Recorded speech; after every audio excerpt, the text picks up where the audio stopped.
बरगद का पेड़ हैं और हम सब उसकी शाखें हैं। मैं उनका ही एक हिस्सा हूं। मैं ऐसा कुछ भी नहीं करता जो उनकी इजाजत के बिना हो। और वो जब ट्यून बनाते हैं तो गुलजार साहब के एक गाने की ट्यून हमारे बचपन को रोशन कर जाती है कि छिपकली के नाना हैं, छिपकली के हैं ससुर, दाना सुर दाना सुर। या फिर जंगल जंगल बात चली है, पता चला है चड्डी पहन के फूल खिला है। कहते हैं कि सर बैठिए, अभी बहुत कहना मुझे।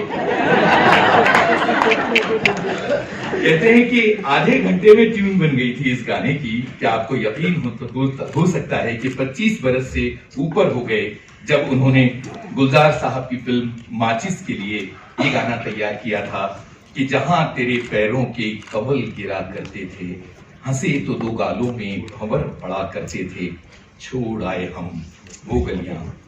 हम जो अपने ख्वाबों की ताबीर के लिए अपने अपने छोटे शहरों को छोड़कर समंदर और बेपनाह भीड़ वाले शहर में चले आए हैं, जब कभी भी हमारे कानों में ये लाइनें पड़ती हैं या हमारे जहन में ये लाइनें गूंजती हैं तो हमारी आंखों के कोरों से हमारा छोटा शहर बहता है, हमारी यादें बहती हैं।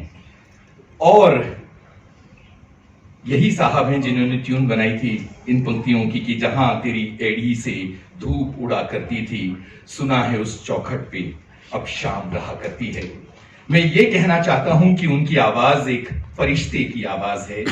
कभी ओस या चांदनी या धनक या बादल कुछ गुनगुनाए तो वो विशाल भारद्वाज की आवाज होगी। एक और चीज कहना चाहता हूं क्योंकि मौका है और मंच है, यहाँ रेखा जी बैठी हैं।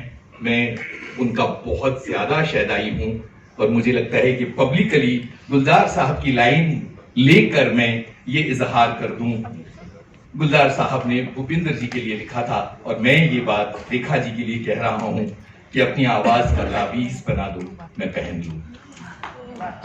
और अब विशाल जी को बुलाते हुए एक गुमनाम सा गाना जो ज्यादा नहीं सुना गया लेकिन बेमिसाल मेरे जहन के करीब के। और फिर यूं हुआ रात एक ख्वाब ने जगा दिया, फिर यूं हुआ चांद की वो डली खुल गई, फिर यूं हुआ ख्वाब की वो लड़ी खुल गई, जलती रही बेनूरियां चलते रहे अंधेरों के तले, फिर नहीं सो सके एक सदी के लिए हम दिल जले।